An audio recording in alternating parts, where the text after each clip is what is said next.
ओला कारच्या धडकेत गंभीर जखमी झालेल्या तरुणाला रुग्णालयात नेण्याऐवजी रस्त्यावर फेकून दिल्याचा एक धक्कादायक प्रकार नवी मुंबईत उघडकीस आलाय। या जखमी तरुणाचा मृत्यू झाला असून त्याच्या पत्नीनं ओला कंपनीवर कारवाईची मागणी केली आहे। काल रात्री खारघरमध्ये ओला टॅक्सीची धडक बसून सचिन सुर्वे हा तरुण गंभीर जखमी झाला। ओला चालकानं त्याला सीबीडीच्या एमजीएम रुग्णालयात नेलं, पण तो गंभीर जखमी असल्यानं त्याला वाशीच्या रुग्णालयात नेण्याचा सल्ला देण्यात आला।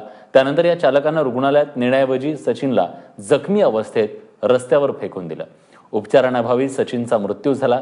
दरम्यान सचिन रात्री घरी न परतल्यानं त्याच्या पत्नीनं शोध सुरू केला असता तिला अपघाताबद्दल कळलं।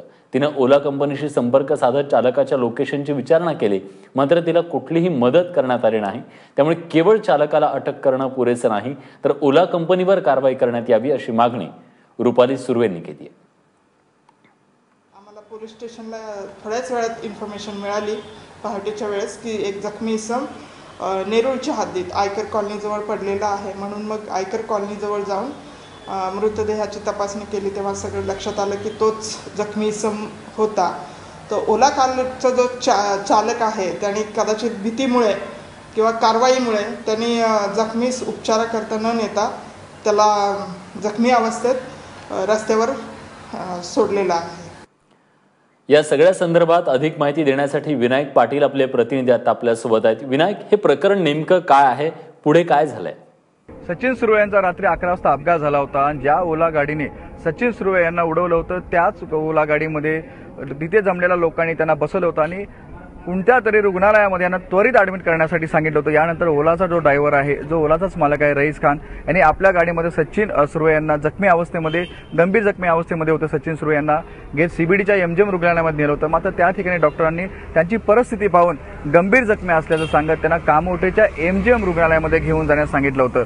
यामध्ये मात्र आपण पाहताय की या अवस्थेमध्ये सचिन सुर्वे असतानाही सीबीडीचे जे एमजीएम हॉस्पिटल आहे त्यांनी त्वरित उपचार का केले नाहीत, प्राथमिक उपचार का केले नाहीत, अशा प्रकारचा आरोप आहे ते सचिनच्या ज्या पत्नी आहेत रुपाली सुर्वे यांनी केलेला आहे।